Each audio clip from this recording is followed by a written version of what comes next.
An amazing library should have places that everybody who comes can feel comfortable and use in the way that they want to use. You have parents and their children who want to come to a children's room. It should have great play spaces where they can explore. If you have teenagers, it should have a place where they can feel comfortable gathering and hanging out with their friends. Common space, that there's space for people to read and do research, and a good children's section as well. And what libraries need now more than, we definitely need books, but we need to be able to have room for people. A lot of what libraries do now, it's not just coming in and getting a book, checking out a book, and then leaving. It's makerspace, it's story times, it's programs for toddlers, it's programs for teens, and you need space for that. It's a great space, a great community space in general. It helps hold together a town, I think. A library that has good programs is great to have. It helps to build that community sense, and it's a good place where you can meet other people and study and do schoolwork and stuff. We have meeting space for the adults, we have art shows for the adults, we run programs for the adults as well, on all different topics.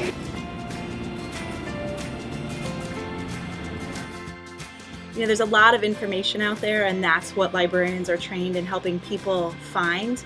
And even millennials recognize, our younger generation recognize that there are things at a library that maybe you can't find on the internet, or if you can, the librarian is the one that can help you determine what is good information when you're doing reports or looking for things. The library is expected to be a leader in the digital area, just as it's expected to be a leader in all the other cultural aspects that have to do with dissemination of information. Well, libraries are part of that digital age. We provide Kindles to people. We provide books on Kindle to be able to download from our computer.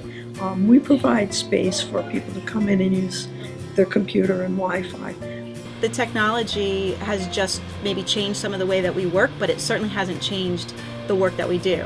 So people still need information, they still want access to print books as well as digital media, as well as access to programs and technology training. We still are very vital and vibrant and very busy, even in the technology age. We have ebooks that were not the death of libraries. In fact, I think it's actually made us more relevant and more needed in the community. But libraries, as I mentioned earlier, they're more than just the materials now. They're more of community centers, places for the community to gather for different things. It might be an art show, it might be a tutor working with a child, it might be a teen coming in to learn some of the new technology, it might be an older person coming in to learn something new about technology. Well, because of this plethora of programs that the library has, there's definitely a lot of cramped time schedules and spaces which are limited to the space that we have. But because we have so many different programs and so many different ideas to get other programs started, I think that connecting the buildings and expanding the space that we have in the library could lead to a better community which has more opportunities for the kids. It really does come down to a space issue for us. The standard minimum should be about 1.5 square feet per capita, and with our population and the current size of our building, we're only at about 0.9, so we really feel crammed when we're trying to offer all of these services. We don't have great play spaces for our kids. We don't have a separate area for our teens. We don't have separate places where people can study quietly and people could also work in groups and have conversations.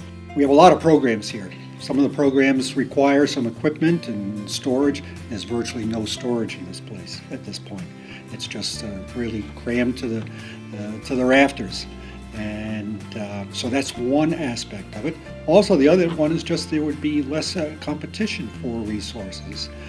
We could have multiple activities going on at the same time. We only have 2 meeting rooms, and we have over 75 meetings per month that we're trying to fit between the two meeting rooms. If tutors come in and they're looking for a quiet space to work with students, they can't find space to do that. If the garden club wants to run a meeting, it may mean that the teen department can't do a program because they're using the same space. Don't ask me about my shelves. They're way too tall in the children's room. they're way too tall. I have to get a stool to get to the top shelf. So you can imagine if you're a child about this high, how many books you don't even know exist because they're up on a top shelf. And then our outside access, meaning how do people park and get into the building, is also non-existent. So being able to offer a parking and an easier way for people to get in would also be a really great addition to what we have here. So libraries today, they're never going to go out of fashion. They're always going to change with what the times are, and they're always going to need space.